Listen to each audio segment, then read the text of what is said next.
아침부터 하늘이 심상치 않았습니다. 창문에 맺힌 물방울이 또르르 흘러내리더니 차에 올라타는 순간에는 이미 앞이 흐릿할 만큼 비가 쏟아지고 있었죠.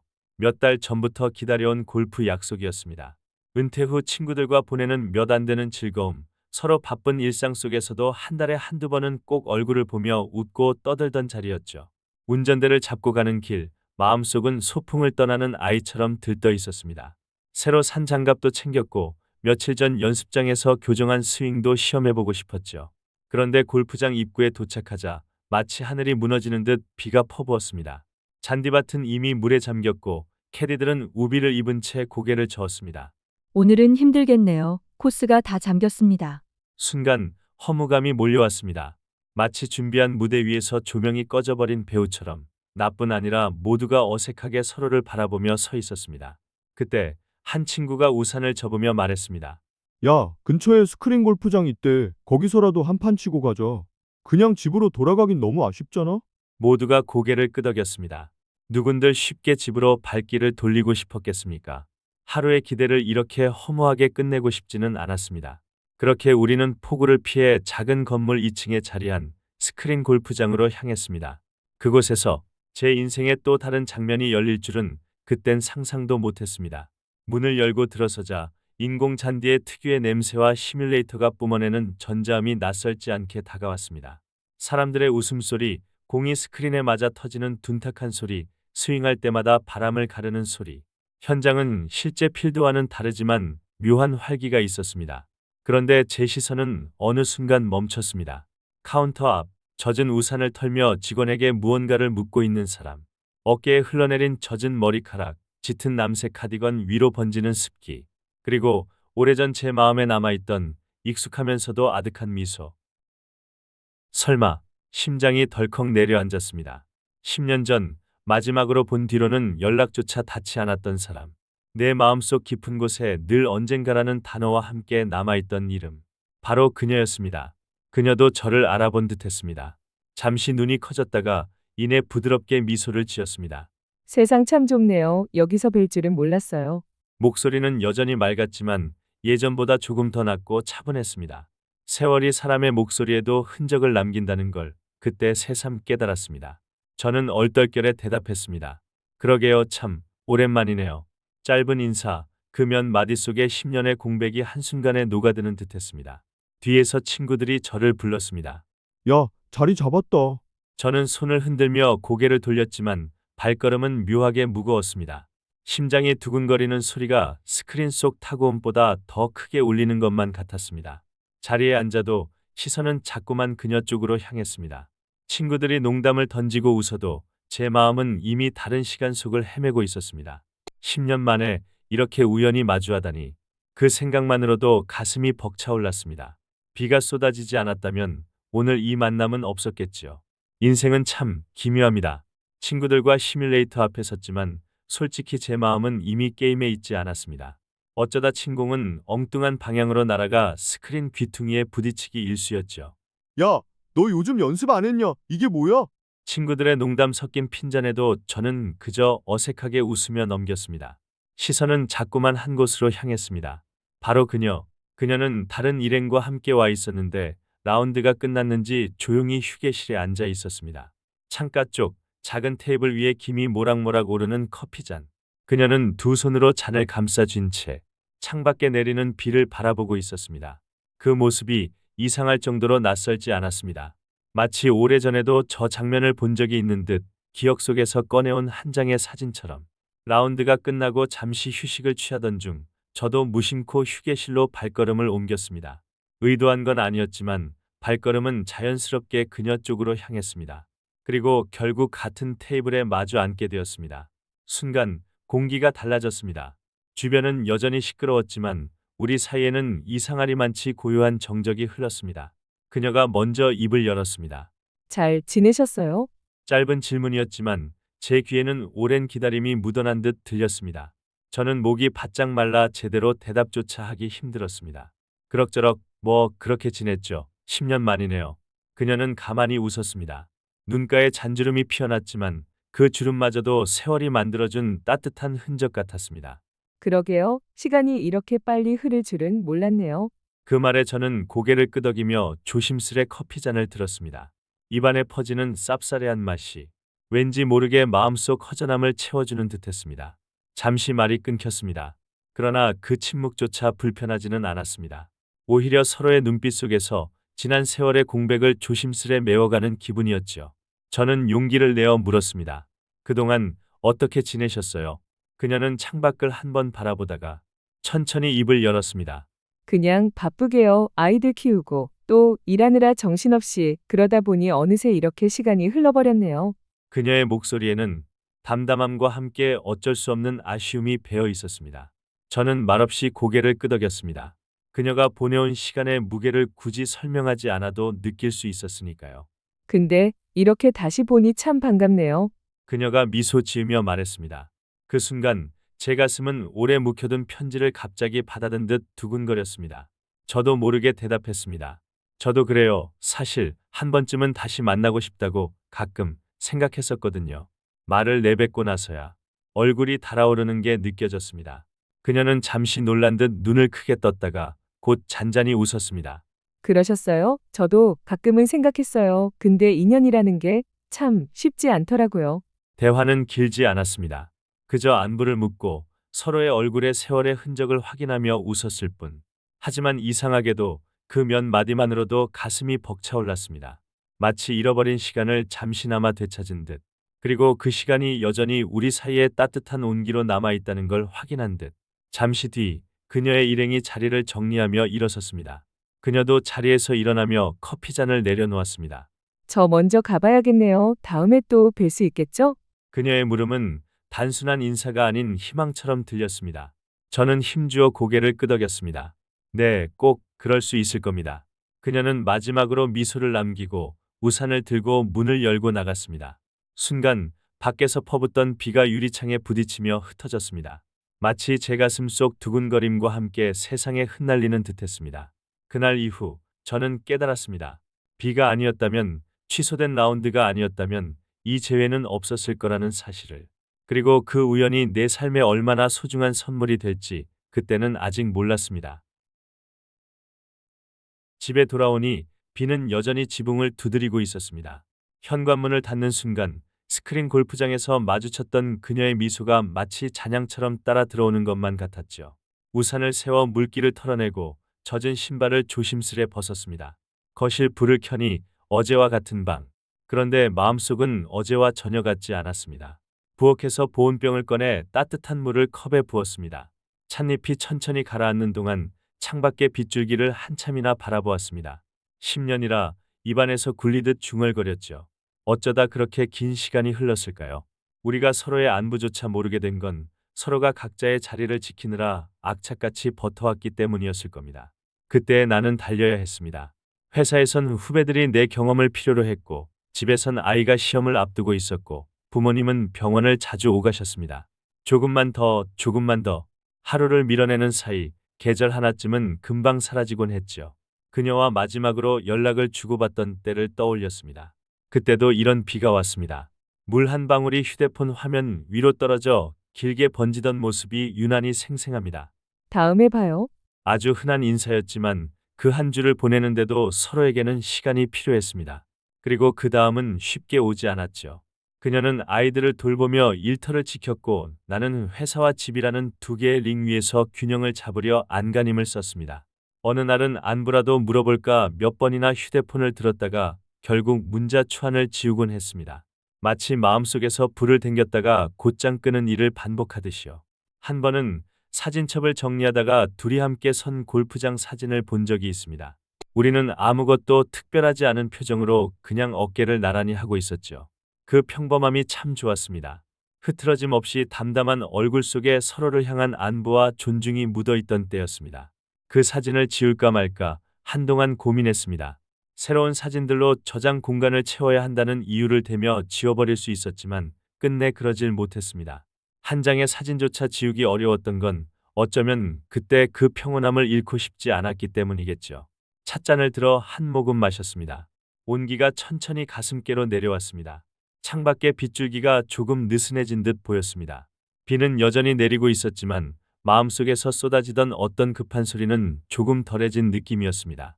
그녀와 내가 처음 가까워진 건 젊음의 불꽃 때문이 아니었습니다. 밥 먹을 때 서로 천천히 드세요라고 덧붙이던 습관, 늦은 밤 귀가하는 길에 조심히 들어가요라며 엘리베이터 앞에서 오래 서성였던 그런 사소한 마음 씀씀이 때문이었습니다.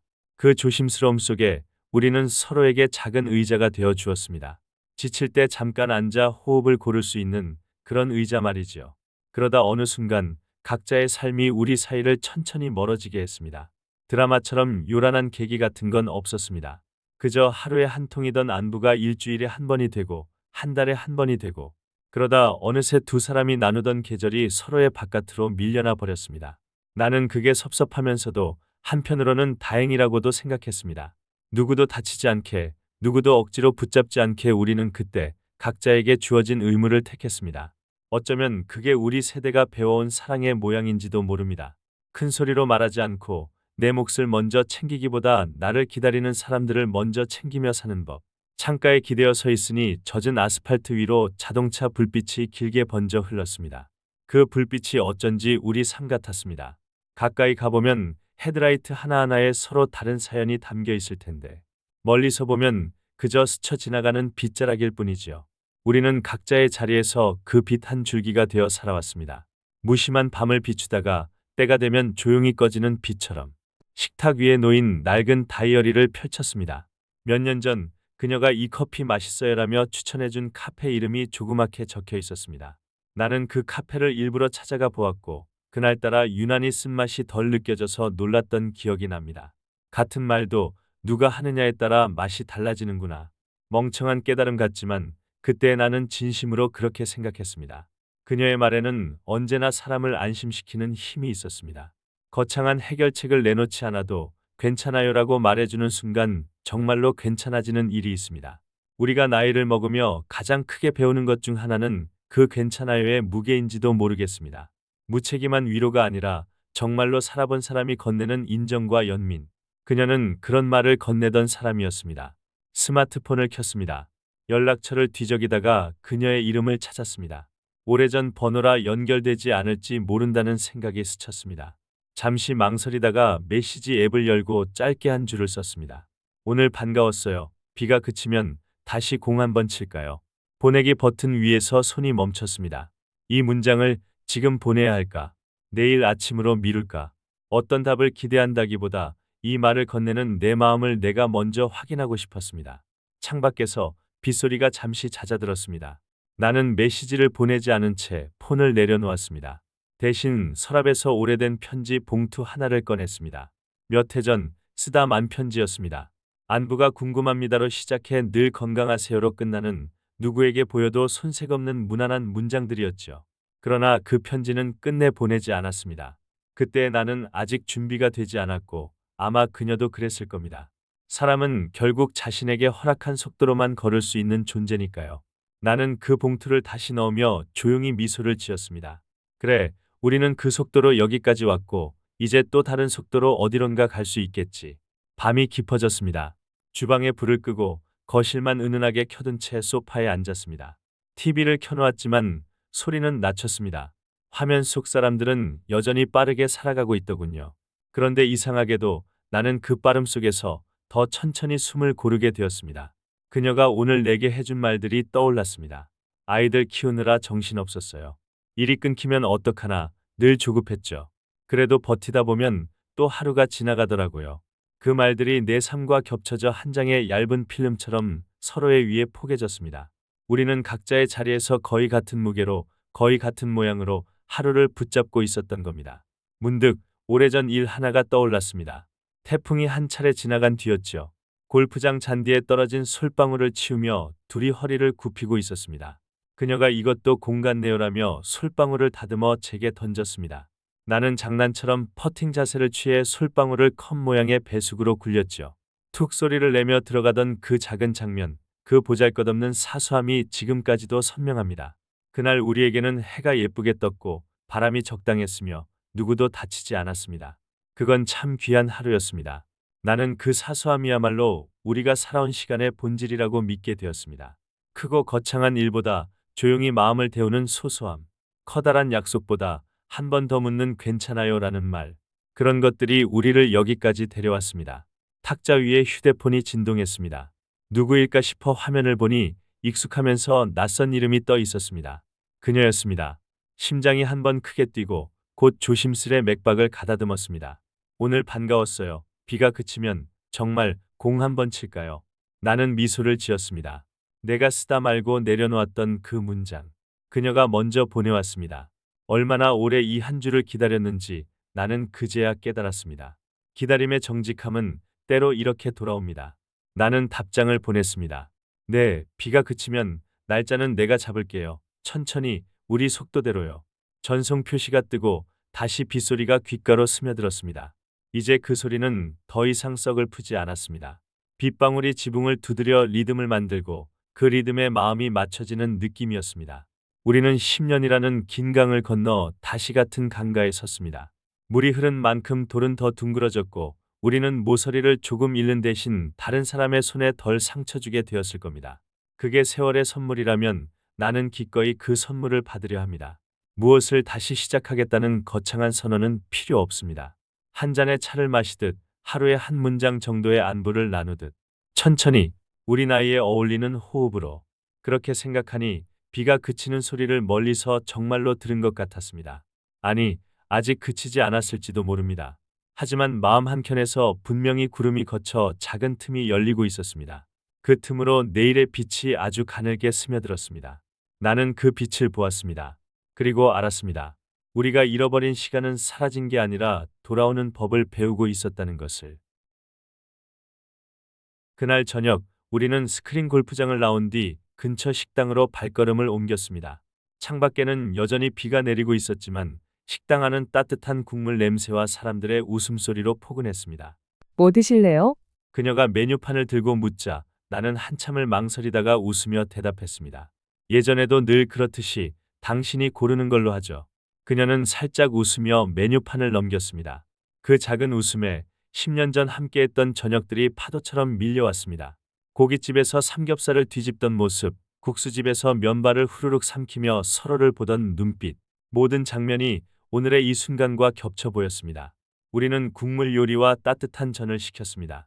김이 피어오르며 식탁 위에 잔잔히 번졌습니다. 그 향기만으로도 마음이 풀리는 듯했습니다. 술잔을 가볍게 부딪히며 그녀는 조용히 말했습니다. 남편이 떠난 지 벌써 5년 됐어요. 그 순간 제 손이 멈췄습니다. 그녀의 눈빛에는 이미 다 흘려보낸 듯한 담담함이 있었지만 그 밑바닥엔 지워지지 않은 외로움이 깊게 자리하고 있었습니다. 나는 잔을 내려놓고 잠시 숨을 고른 뒤 조심스레 말했습니다. 저도 혼자가 된 지 오래예요. 사람들 앞에서는 괜찮은 척하지만 집에 들어오면 방이 너무 커 보일 때가 많습니다. 그녀는 제 말을 들으며 마치 오래 기다려온 답을 얻은 듯 고개를 천천히 끄덕였습니다. 그리고는 작은 목소리로 속삭이듯 말했습니다. 그래서 그런가 봐요. 오늘 이렇게 만나니 참 이상하게 편하네요. 그 말에 제 가슴이 먹먹해졌습니다. 그저 잔을 들어올려 그녀의 잔과 가만히 부딪혔습니다. 나도 그래요.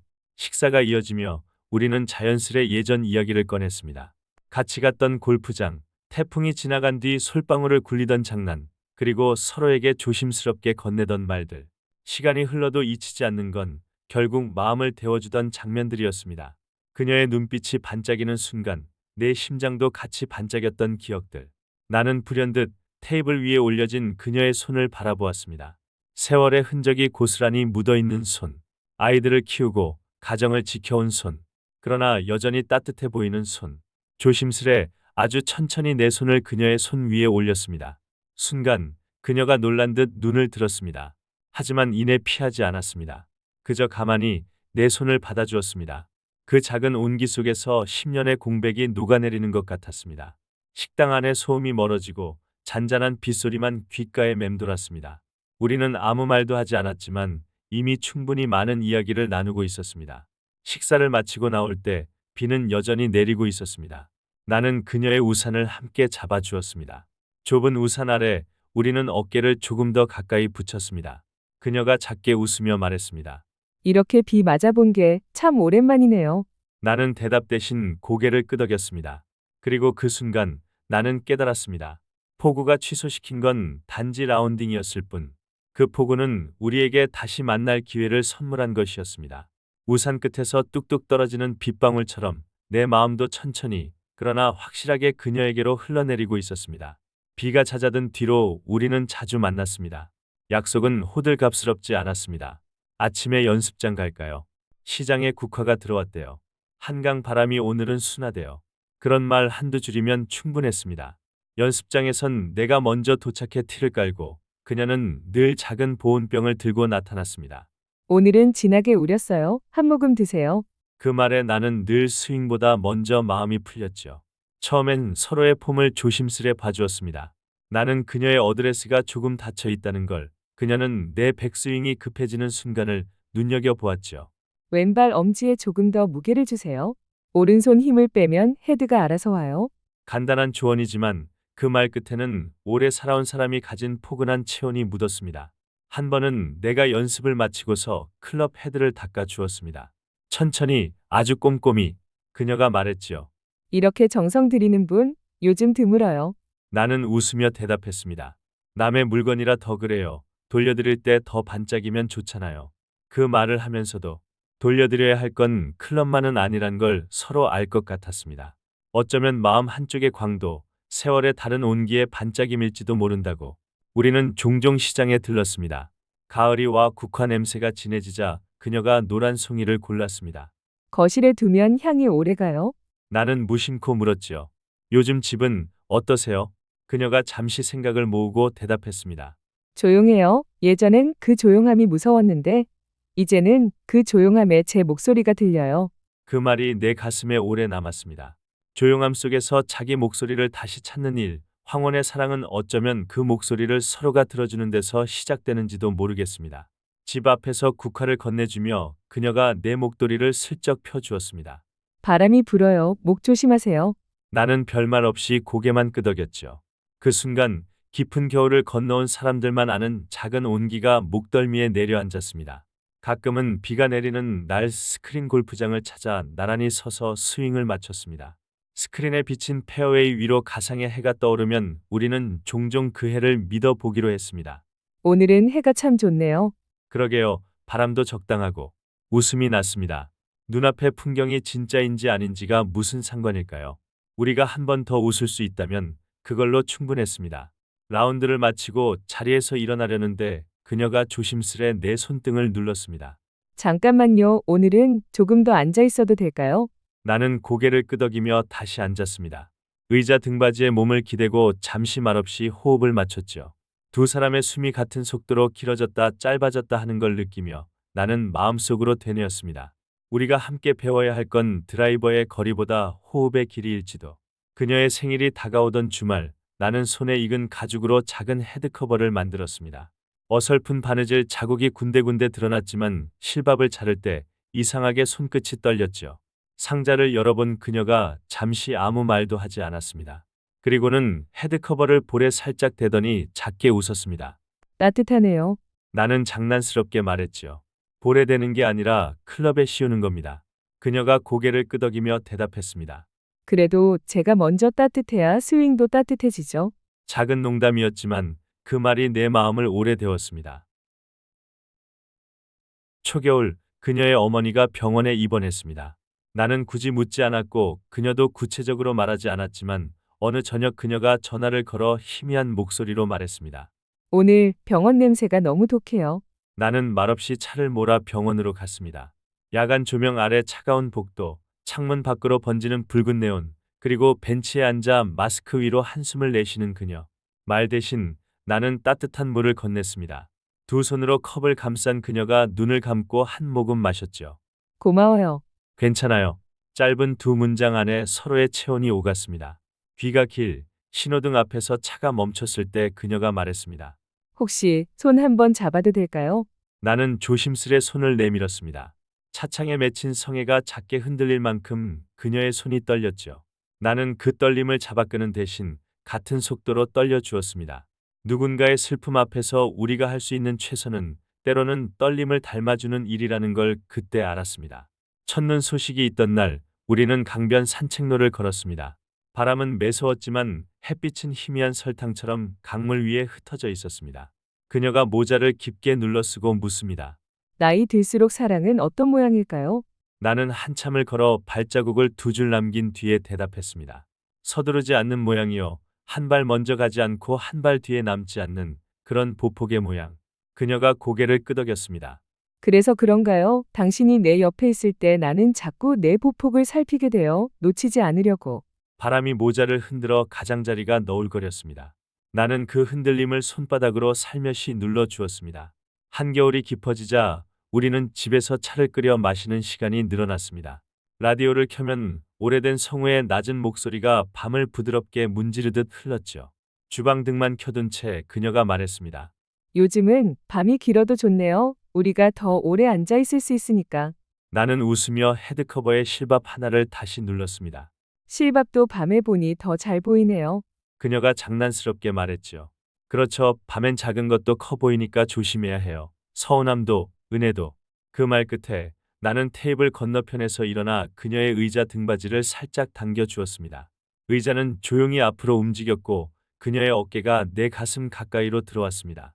나는 머뭇거리는 숨을 고른 뒤 그녀의 이마에 아주 짧은 키스를 했습니다. 차가운 계절을 길들이는 방법이 꼭 두꺼운 외투만은 아니라는 걸 우리는 그렇게 배웠습니다. 봄이 오기 전 우리는 작은 약속 하나를 더했습니다. 날이 풀리면 진짜 필드에 나가요. 그때까지 서로의 템포를 잊지 말아요. 그녀가 물었습니다. 혹시 템포가 어긋나면요? 나는 대답했습니다. 멈추면 돼요. 셋을 세고 다시 시작하면 돼요. 그녀가 웃었습니다. 그게 우리한테 통하는 주문 같네요. 맞아요. 셋. 그리고 다시. 우리는 동시에 셋을 속으로 세었습니다. 하나, 둘, 셋. 그리고 아주 천천히 같은 숨을 들이마셨습니다. 그날 밤 창에 빗방울이 다시 찍히기 시작했습니다. 예고 없이 찾아오는 소나기였죠. 나는 커튼을 조금 젖혀 물결 모양으로 번지는 불빛을 바라봤습니다. 비가 오네요. 그녀가 말했습니다. 그럼 내일 연습장으로 갈까요? 네, 가요? 짧은 대답 속에 나의 내일과 그녀의 내일이 자연스레 겹쳐졌습니다. 침실로 들어가기 전 우리는 현관에서 잠깐 멈춰 섰습니다. 그녀는 내 코트를 가지런히 걸어주었고 나는 그녀의 우산을 펼쳐 말리기 위해 거꾸로 세워두었습니다. 우산살에서 물방울이 툭툭 떨어졌습니다. 나는 그 소리를 들으며 생각했습니다. 사랑은 어쩌면 젖은 우산을 말리는 일과 닮았다. 서두르지 않고 바람이 지나가길 기다려주며 다음 비를 위해 다시 단단해지도록 모양을 다듬어주는 일. 그녀가 불을 끄기 전 나지막이 말했습니다. 내일도 우리 속도로 걸어요. 나는 대답했습니다. 네, 한 발도 앞서지 말고 한 발도 뒤처지지 말고. 그리고 덧붙였지요. 셋을 세고 다시. 그녀가 웃었습니다. 그 웃음이 밤을 덮었고 나는 그 아래에서 오래 있고 지냈던 평안을 조용히 되찾았습니다. 이제야 알겠습니다. 황혼의 사랑은 큰 약속으로 증명하는 게 아니라 작은 생활로 확인하는 거라는 것을. 해가 뜨고 지듯 우리는 만나고 헤어지고 점처럼 찍히는 하루들이 어느새 선이 됩니다. 그 선을 따라가다 보면 어느 날 문득 서로의 어깨가 같은 넓이로 따뜻해져 있다는 걸 발견하게 되겠죠. 비가 오면 우산을 같이 쓰고 바람이 불면 목도리를 고쳐 매주고 슬픔이 오면 떨림을 닮아주는 일. 그게 우리가 배운 사랑의 모양이고 내가 이제 믿는 가장 아름다운 템포입니다. 이야기가 마음에 와 닿으셨다면 구독과 좋아요 부탁드립니다.